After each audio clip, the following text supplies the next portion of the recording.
Hello. कैसे हैं आप लोग? आई होप अच्छे होंगे। आज हम बात करने वाले हैं डचों का भारत में आगमन और ये किस तरह से भारत के मसालों के ऊपर, भारत के खास करके कॉटन कपड़ों के ऊपर, है ना, कब्जा जमाया और पुर्तगालियों को भगाया। इसके बारे में आज हम पूरा शुरू से लेकर अंत तक जानेंगे और इसके बारे में हम पूरी जानकारी भी बताएंगे आपको। चलिए स्टार्ट करते हैं कि भैया भारत का डचों में आगमन। देखिए बात ये है कि 16वीं शताब्दी में अगर भारत आने का रास्ता अगर देखिएगा तो 16वीं शताब्दी में भारत आने का रास्ता, जो भारत के समुद्री मार्ग का जो रास्ता है, वो तो सिर्फ और सिर्फ पुर्तगालियों के पास था। वो नक्शा जिसके माध्यम से पुर्तगाली मसालों का व्यापार भारत से करते थे और यूरोप के मार्केट में 60 गुना ज्यादा मुनाफा मसालों को बेचकर कमाते थे। और ये जो रास्ता है, ये जो नक्शा है भारत आने का भैया पुर्तगालियों का, ये नक्शा के बारे में कोई भी यूरोपीय कंट्री को पता नहीं था। किसी भी यूरोपीय कंट्री को इस नक्शे के बारे में पता नहीं था। और लमसम जो है पुर्तगालियों के द्वारा 100 साल तक, है ना, लमसम पुर्तगालियों के द्वारा 100 साल तक, है ना, इस नक्शे को छुपा कर रखा गया कि भाई भारत का मार्ग का रास्ता क्या है। और लास्ट अगर देखें तो एक समय आता है कि ये भारत के जो समुद्री मार्ग के जो रास्ते के जो नक्शे हैं, वो किसी ना किसी जासूस के माध्यम से वो डचों के हाथ में लगता है।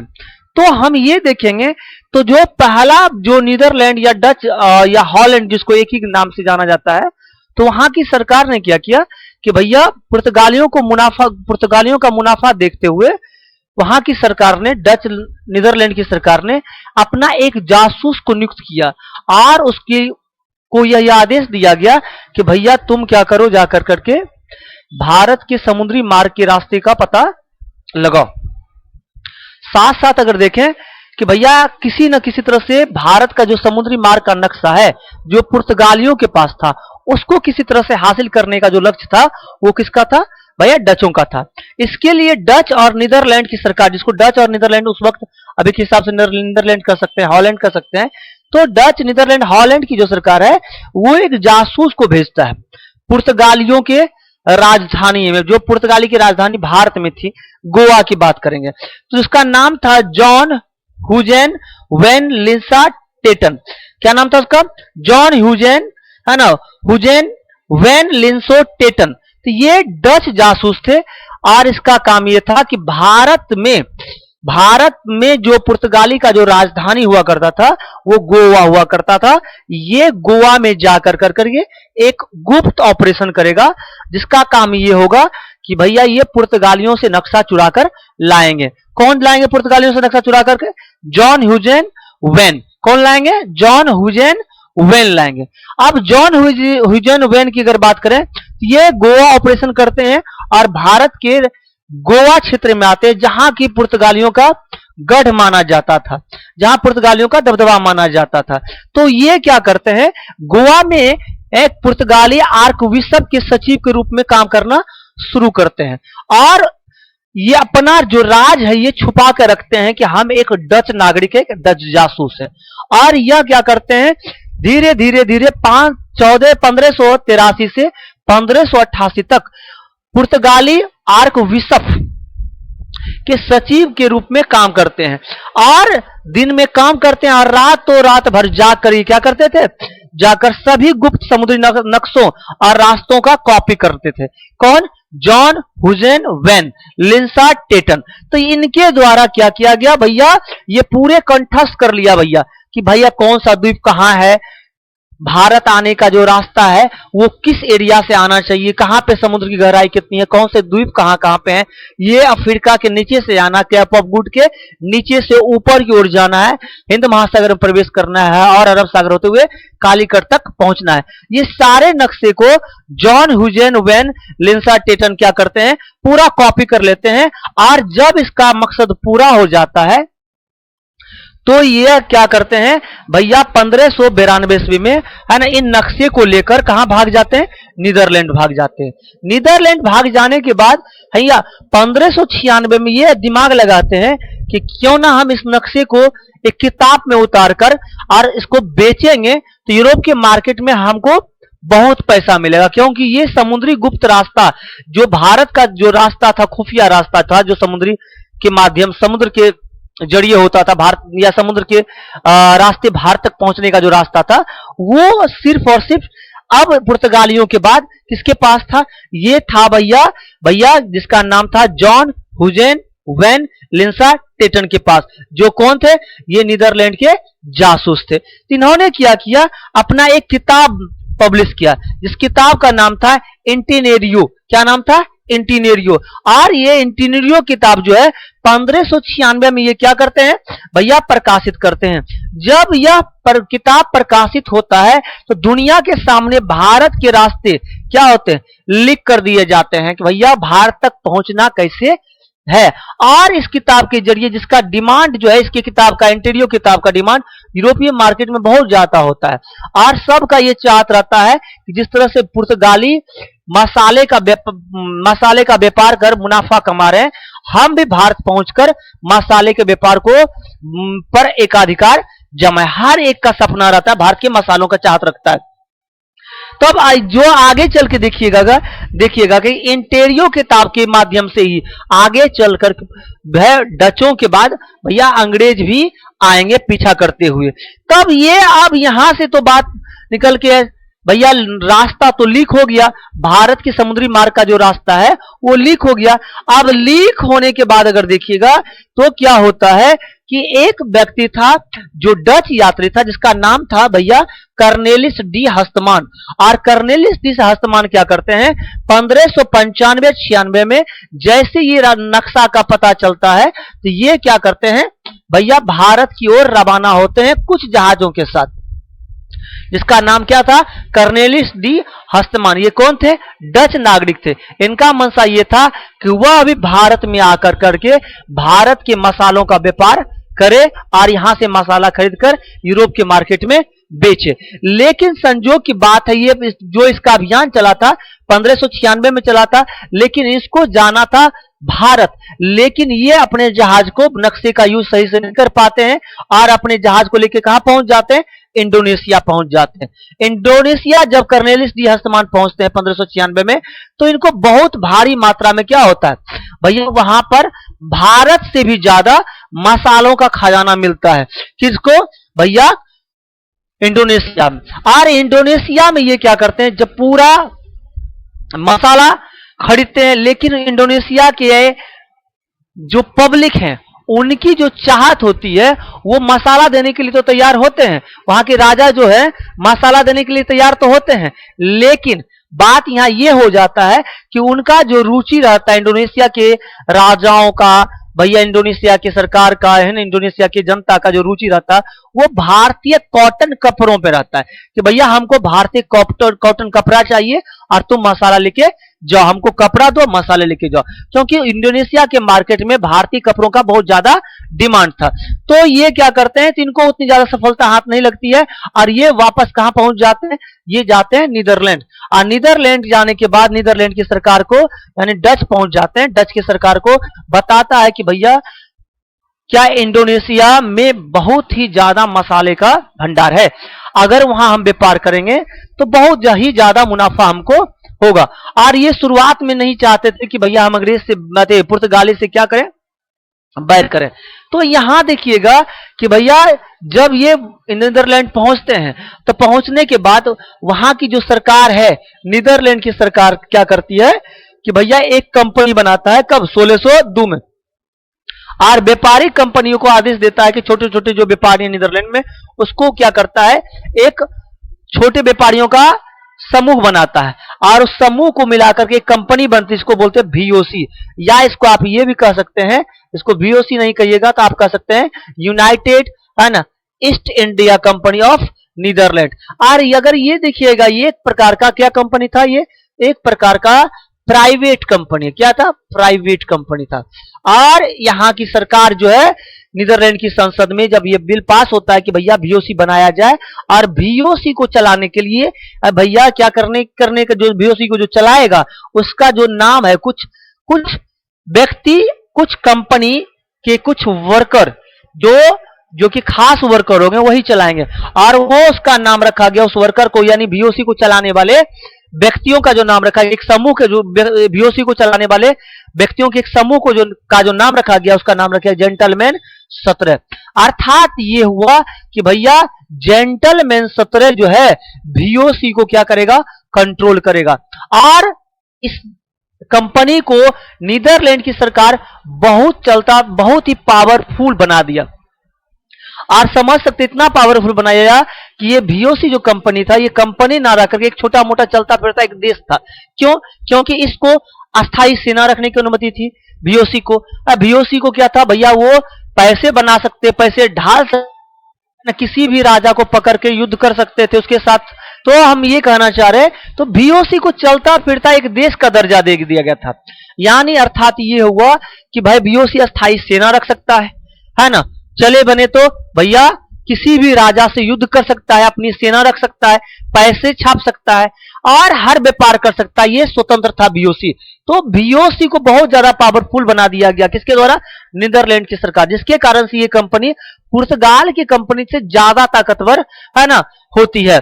आगे देखिएगा, असीमित ताकत इसको दे दिया गया था, आज डच सरकार ने से युद्ध करने, संधि करने, किले बनाने और अपनी मुद्रा ढालने का अधिकार दे रखा था, जिसके तहत अगर ये कंपनी अगर भारत आती है तो ये कंपनी ये सारे काम कर सकते हैं, युद्ध भी कर सकते हैं, किले बना सकते हैं और मुद्रा ढाल सकते हैं। और इस सारे बीओसी को जो चलाएगा, जो इस कंपनी को चलाएगा उसका एक समूह था जिसका नाम रखा गया क्या? जेंटलमैन 17। क्या रखा गया नाम?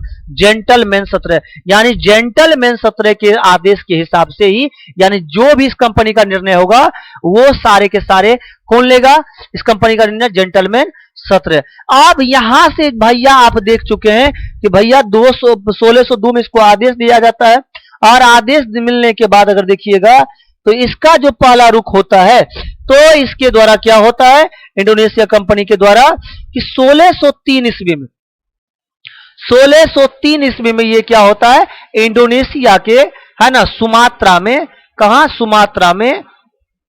सुमात्रा में भैया ये अपना फैक्ट्री लगाता है। तो यानी डच का जो पहला फैक्ट्री लगा था भैया नीदरलैंड से बाहर, तो वो कहां लगा था? सुमात्रा, इंडोनेशिया, अंतारा एक जगह है वहीं पे लगा था।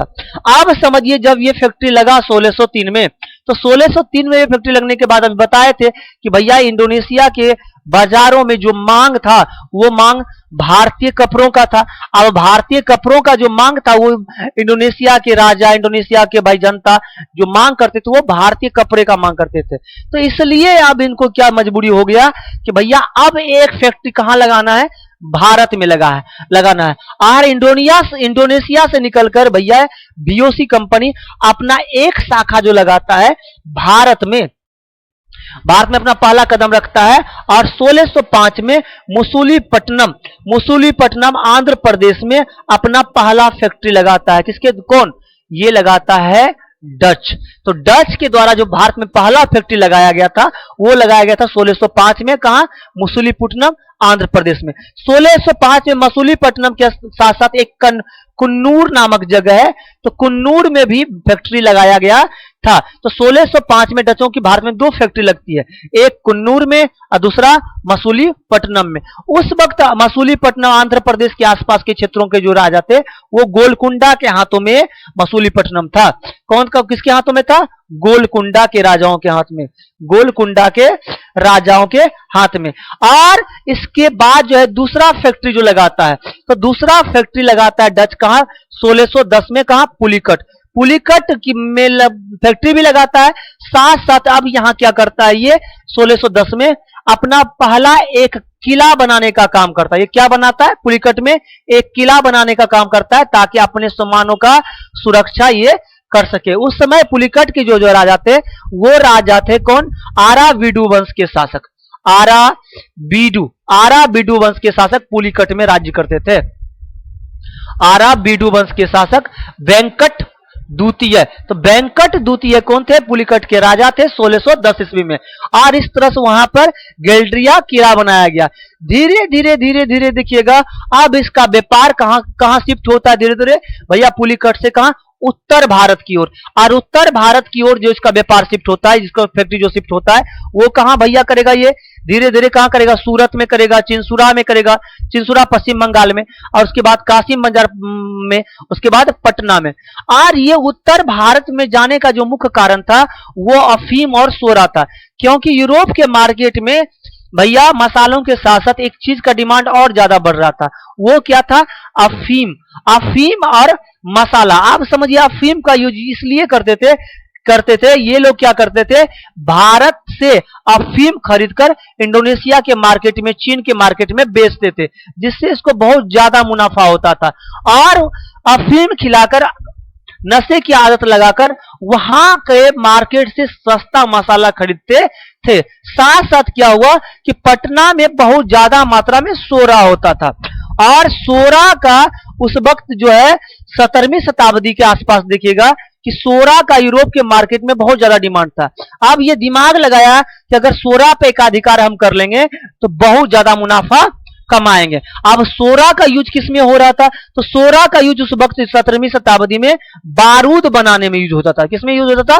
बारूद। अब बारूद का भैया, बारूद हर कोई कंट्री, हर कोई देश, जो हर कोई राजा बारूद बनाने का चाह रहा है, बारूद बनाने के लिए सोच रहा है। और बारूद अगर बनाना है तो बारूद में जो कच्चा सामग्री यूज होता है वो क्या होता है? सोरा। और सोरा जो सबसे ज्यादा मिल रहा है कहां? पटना के मार्केट में। और इसलिए इसको उत्तर भारत में आना इनका भैया मजबूरी नहीं कह सकते, इसका क्या फायदा था, क्योंकि ये फायदे के पर्पज से सोचते थे, इनको है ना किसी से लेना देना नहीं था। और सबसे पहले उत्तर भारत में जो फैक्ट्री लगाने का प्रयास किया था डचों के द्वारा, तो वो मुगल शासक जहांगीर के समय में किया था। और जहांगीर ने कुछ इसको फरमान भी दिए थे कि तुम थोड़ा मोड़ा भैया, थोड़ा आंशिक छूट के साथ तुम व्यापार कर सकते हो। लेकिन इसके लिए जो भैया खुशखबरी का दौर आया है ना, जिसको जो इसके लिए जो गोल्डन पीरियड का दौर आया डचों का, तो वो औरंगजेब के टाइम हुआ। औरंगजेब जब शासन में आता है तो बंगाल, बिहार और उड़ीसा तीनों प्रांत को जो है 3.5% की चुंगी अर्थात टैक्स पर क्या करता है? व्यापार करने की अनुमति देता है कि 3.5% तुमको चुंगी या टैक्स दो, और बंगाल, बिहार, उड़ीसा में क्या कर सकते हो? तुम व्यापार कर सकते हो। अब इनको जो मुनाफा होने लगा भैया, सोरा बेच के भी मुनाफा होने लगा भैया, नील बेच के भी मुनाफा होने लगा। तो ये बहुत ही ज्यादा पैसा को क्या करने लगे? भारत से बहुत ही ज्यादा मात्रा में पैसा कमाने लगते।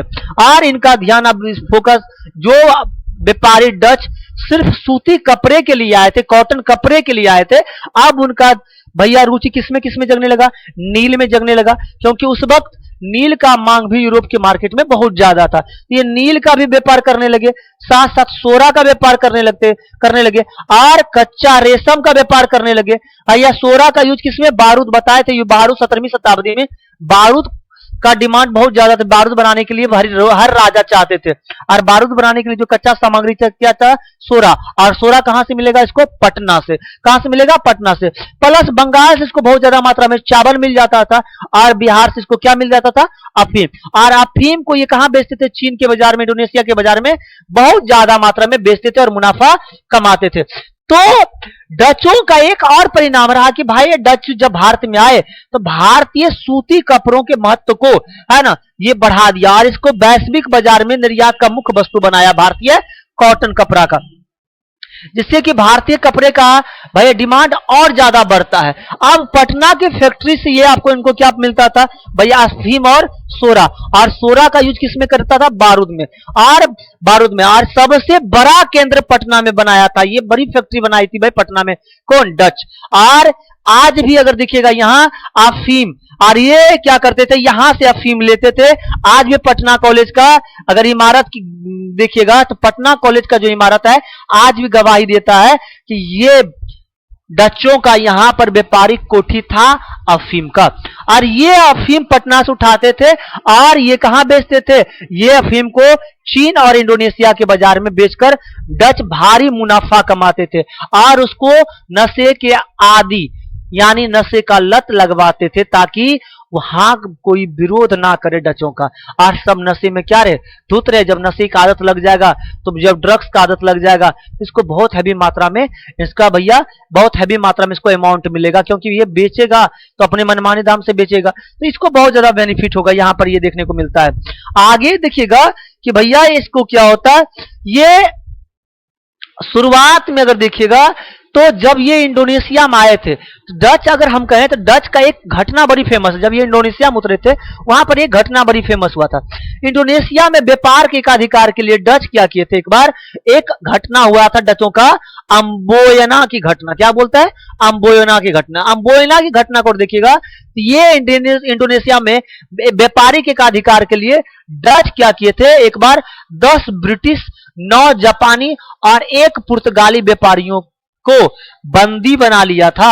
और इतना इसको व्यापार का जुनून था कि ये सभी को 10 ब्रिटिश, 9 जापानी, 1 पुर्तगाली व्यापारी को बंदी बनाने के साथ उसको यातनाएं देकर क्या कर दिया, मार दिया, है ना। यातनाएं देकर क्या किया, मार डाला। इस घटना से ब्रिटिश ईस्ट इंडिया कंपनी उस वक्त जो था भैया इंडोनेशिया में व्यापार करने से क्या होने लगे, कतराने लगे थे। इतना खतरनाक था डच। और ब्रिटिश इंडिया कंपनी इतना डर गया था कि इन्होंने इंडोनेशिया को क्या किया, छोड़ने का भैया मन बना लिया था कि हम भाई जो अपना व्यापार करेंगे वो कहां करेंगे, भारत में करेंगे, इंडोनेशिया में व्यापार नहीं करेंगे। किसके डर से, डचों के डर से। किसके डर से, डचों के डर से। आगे अगर देखिएगा तो यहां पर होता है क्या कि धीरे धीरे धीरे धीरे धीरे धीरे क्या करता है, ये केरल के त्रवणकोर के आसपास केरल के राजाओं से जबरदस्ती समझौते करते हैं। कौन, डच, कि भैया केरल में जो भी मसाला का व्यापार होगा वो सारे के सारे किसके साथ होगा, डच के साथ होगा। अगर डच के अलावा कोई भी केरल का राजा किसी भी कंपनी के साथ व्यापार करता है तो उसको क्या करेगा, उसके बस्तियों को, उसके घरों को, है ना, क्या किया जाएगा, उसके जहाजों को क्या किया जाएगा, जला दिया जाएगा। साथ साथ अगर यहां पर देखिएगा, डचों ने मलाबार में राजाओं को बेहद कम कीमत पर काली मिर्च बेचने का भी के लिए भी मजबूर किया। यानी डच तय करता था केरल में कि भैया व्यापार जो होगा, कि मसाला का जो दाम हो तय करेगा वो कौन करेगा, डच तय करेगा। आज डच के हिसाब से मसाले का दाम तय होगा और उसी दाम पे खरीदा जाएगा। अगर जो राजा विरोध करेगा तो उसके बस्तियों को क्या करेगा भैया, जला दिया जाएगा। या जिस व्यापारी के साथ भाई केरल के राजा व्यापार करेंगे तो उसके जहाजों को समुद्र में क्या किया जाएगा, डुबा दिया जाएगा और उसके गांव की बस्ती में क्या किया जाएगा, आग लगा दिया जाएगा। इतना तक इसका आतंक था, किसका, डचों का। किसका, डचों का। आगे चल के अगर देखिएगा, लेकिन इसको एक राजा बहुत ज्यादा टक्कर देता है। जो त्रवणकोर के राजा थे वो विद्रोही हो जाते हैं और ये बोलते हैं कि ये बोलते हैं डचों को कि भैया हम तुम्हारे हिसाब से दाम क्यों तय करेंगे, हमको जिससे बेनिफिट होगा, जिससे फायदा होगा, हम उससे व्यापार करेंगे। और डचों को इस बात को लेकर बहुत ज्यादा गुस्सा आता है और वो क्या करते हैं, उस समय के जो स्थानीय राजा थे केरल त्रवणकोर के, उसका नाम था राजा मार्तंड वर्मा। और मार्तंड वर्मा क्या करते हैं, डचों के एकाधिकार को चुनौती देते हैं कि हम, ये मेरा मन जिसके साथ होगा हम उसके साथ व्यापार करेंगे। और डच तय नहीं करेगा कि भैया मेरे सामान का कीमत कितना होगा, क्योंकि मेरा सामान हम तय करेंगे। जिसके कारण से भैया राजा मार्तंड वर्मा और डचों के बीच लड़ाई होता है। और वो लड़ाई होता है कुलाचेल का युद्ध। क्या युद्ध, कौन सा युद्ध, कुलाचेल। और ये कुलाचेल का जो युद्ध होता है 1741 में। और कुलाचेल के युद्ध में क्या होता है कि भैया डचों की सेना को भैया भारी तरह से क्या किया जाता है, हरा दिया जाता है। और हराने के साथ साथ डच के जो सेनापति गवर्नर थे, डच के जो कमांडर थे, डच के कमांडर जिसका नाम था यूटाचियस डी लियोन को बंदी बना लिया जाता है। किसके द्वारा, राजा मार्तंड वर्मा के द्वारा। किसके द्वारा, राजा मार्तंड वर्मा के द्वारा। और इनको भैया नहीं छोड़ा जाता है और इसको बंदी बनाकर अपनी सेना में ये इनको आदेश दिया जाता है यूटाचियस डी लियोन को कि तुम जो है, तुमको हम छोड़ेंगे नहीं और अब तुम मेरे राज्य में रहकर, है ना, हमारे सेना को क्या करो, एडवांस करो, यानी भैया तकनीकी रूप से भैया समृद्ध करो। तो इसके द्वारा ही क्या किया जाता है, डचों की जो सेना, जिस तरह की डचों की सेना थी, उस सेना को उस तरह से भारतीय सेना को भैया ट्रेंड किया जाता है। और किस राजा की सेना को, ये तो राजा मार्तंड वर्मा के सेना को और उसके भैया साथियों को, ताकि डचों से लोहा लिया जा सके। तो ये एक उदाहरण आपको देखने को मिलती है यूरोपीय पद्धति के माध्यम से। देखिएगा कि यहां पर क्या होता है, यूरोपीय पद्धति के माध्यम से डचों की सेना को भैया ट्रेंड करने का जो काम करता है वो कौन करता है, वो करता है यूटाचियस डी लियोन, जिसको कौन पकड़ के बंदी बनाया था, राजा मार्तंड वर्मा, जो केरल के क्या थे, राजा थे तरवनकोर के।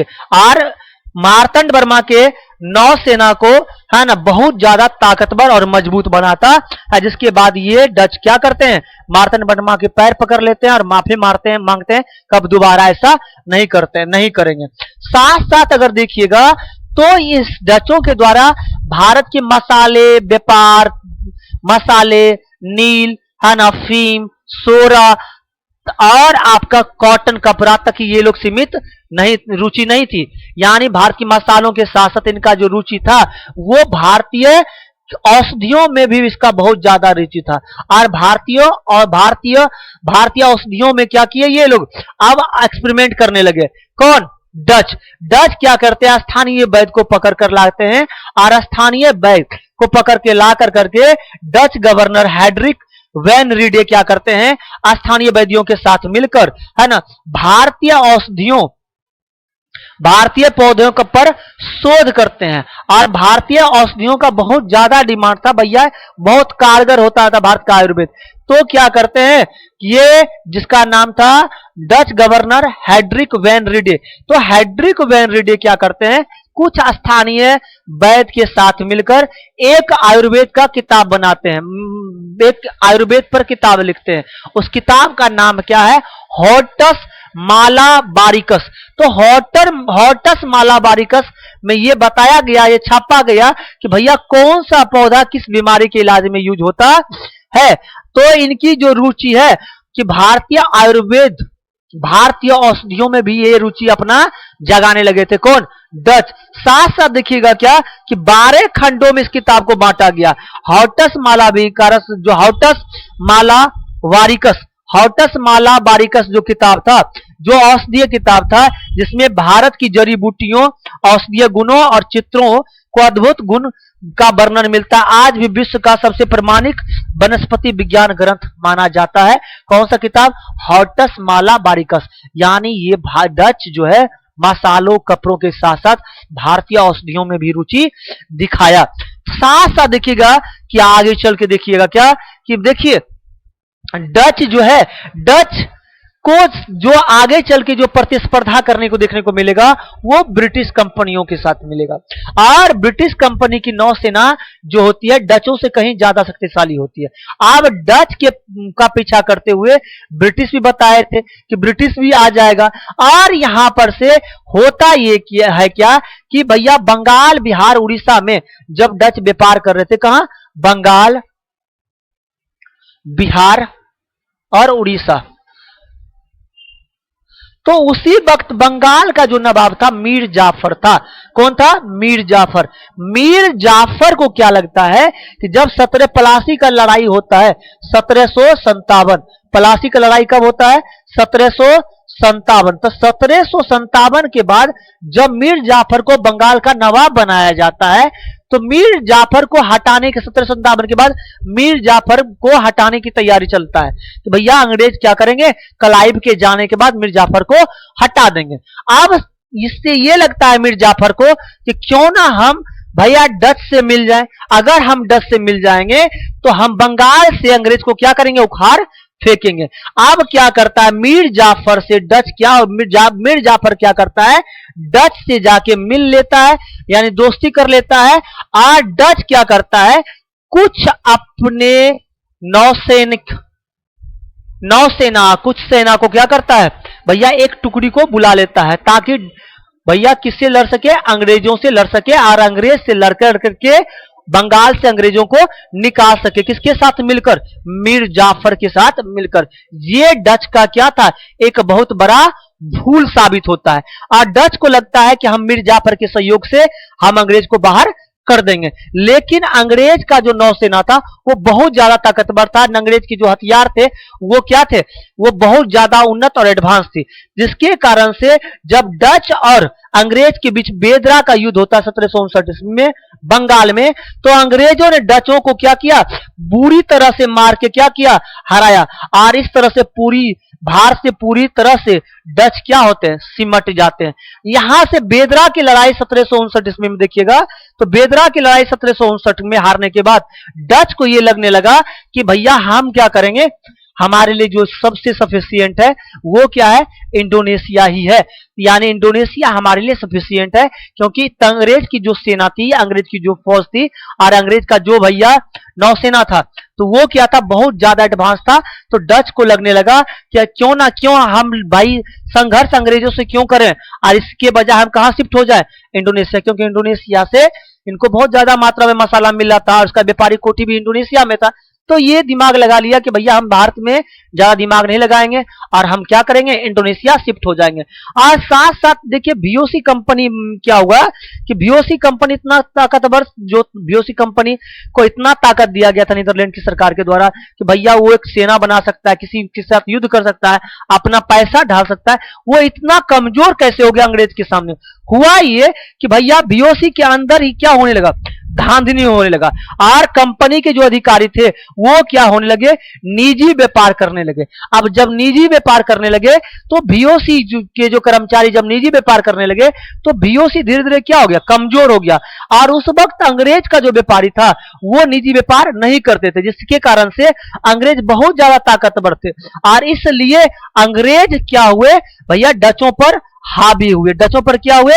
हावी हुए। आगे अगर देखिएगा तो ये क्या किए कि भैया पुलिकट में आपको बताए थे कि पुलिकट में सोने के, डचों के द्वारा पुलिकट में सोने के सिक्के को डाला गया था। और आज भी देखिएगा विरासत में भैया भारत के डचों के द्वारा भारत को विरासत में क्या मिला? तो अगर इसको देखिएगा तो पुलिकट में पेगोडा सिक्का डचों के द्वारा ढाला गया, सोने का सिक्का। साथ साथ कोच्चि का डच पैलेस आज भी मौजूद है। और चिंसुरा का कब्रिस्तान जो डचों का कब्रिस्तान था वो आज भी देखने योग्य है।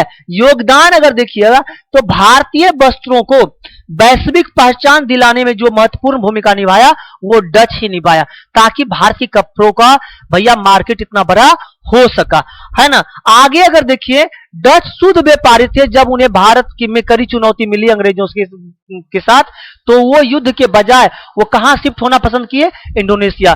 क्योंकि वो युद्ध करना नहीं चाहते थे, वो एक व्यापारी के रूप में आए थे और वो उसका मकसद था मुनाफा कमाना, ना कि युद्ध में पड़ना। इसलिए देखिएगा ये लोग कहां शिफ्ट हो गए? डच इंडोनेशिया शिफ्ट हो गए। आगे अगर देखिएगा तो कुछ कुछ यहां का कुछ एमसीक्यू है इसका, तो इसको भी हम देख लेंगे थोड़ा सा कि भैया डच ईस्ट इंडिया कंपनी ने अपनी पहली फैक्ट्री मुसुलीपुट्टनम में कब लगाया था? तो 1605 में। याद रखिएगा पहला फैक्ट्री इंडोनेशिया में कब लगा था? 1603 में लगा था। डच ने बिहार पटना में अपना व्यापारिक कोठी कब बनाया था? 1632 में। अब डच बिहार पटना में जो अपना व्यापारिक कोठी बनाया था कब बनाया था? 1632 में बनाया था।